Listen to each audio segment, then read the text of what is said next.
Maximum बिहा गरेको पुरुषहरूले केटी पटाउने तरिका भने एउटै हो, मेरो घरमा रिलेसन राम्रो छैन अरे। अब रिलेसन त किन राम्रो नहोला?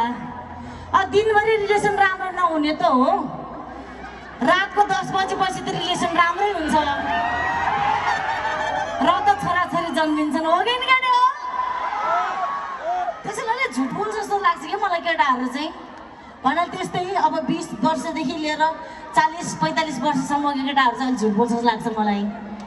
तर 50-55 नागेको अङ्कलहरू चाहिँ साँच्चै रिलेसन राम्रो हुँदैन। किनकि त्यो अङ्कल 60 वर्ष पुग्दा त्यो आन्टी पनि हतै भयो भने 58, 50, 55 वर्ष पुगिसकेका हुन्छ होइन। त्यसैले मलाई अझ लागिरहेको छ कि म 60 वर्ष पुगिसकेको बुढाहरूको सेवा गरौँ कि भनेर। आमामा के छ, आमामा अङ्कलहरू त पुरा मक्ख परेर बसिरहेछ त। ज्योति मगरले कहिलेदेखि सेवा सुरु गर्छ भनेर। अब सेवा नै धर्म हो होइन। त्यसैले अब त्यो भर्खर यौन केटाहरूलाई पटाउनु भन्दा त्यो अङ्कलहरूलाई पटाउन ठिक हुन्छ जस्तो लाग्यो मलाई। आन्टीहरूले न्यु खोज्दैन, कहाँ हो बुढो भन्यो भने म ज्योति मगरसँग छु भन्यो भने ल ल छिटो घर आऊ जे पैती नखाऊ भन्छ कि होइन। तर सोल्टिनेहरूले आफ्नो बुढालाई फोन गरे, जस्तै 20-30 वर्ष 40 वर्षको सोल्टिनेहरूले आफ्नो बुढालाई फोन गरे भने कहाँ हो भन्यो भने ज्योति मगरसँग छु भन्यो भने थुक्क मुर्दार पल्किस फेरि त्यहीसँग। मसँग के थिएन र ज्योति मगरसँग के छ त्यस्तो टाइपको हुन्छ नि त होइन। त्यसैले गाली खानाबाट पनि बचिने, बुढाहरूलाई सेवा गरेर धर्म पनि हुने। अब म 60 वर्ष प्लसको बुढा हेर्दैछु कि एनिवे रमाइलो मात्र है। फेरि अङ्कलतिर आश गरेर बस्ला फेरि झन् त्यसै त त्यो अङ्कल अघिदेखि खुम्चिरा देखिरहेको छु मैले त्यहाँ होइन। त्यो अङ्कलले गीत पनि सुनेको जस्तो लाग्छ न मलाई।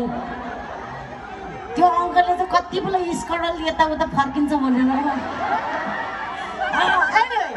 हे हे नाकको फुले कानैमा कानैमा यसै तिमीलाई कहाँ दिम्ला उही मोलाको सिन्की उही मोलाको चाना जालमा परेका पौला जालमा परेका पौला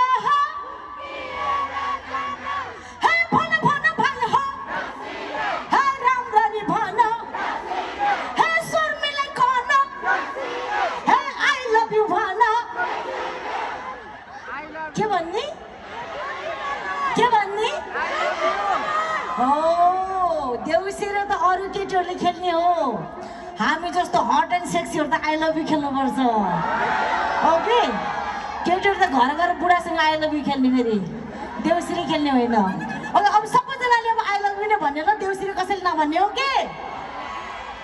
भन भन भाइ हो राम्ररी भन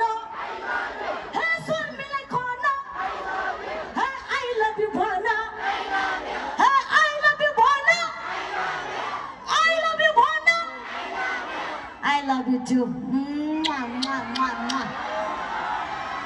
Truck.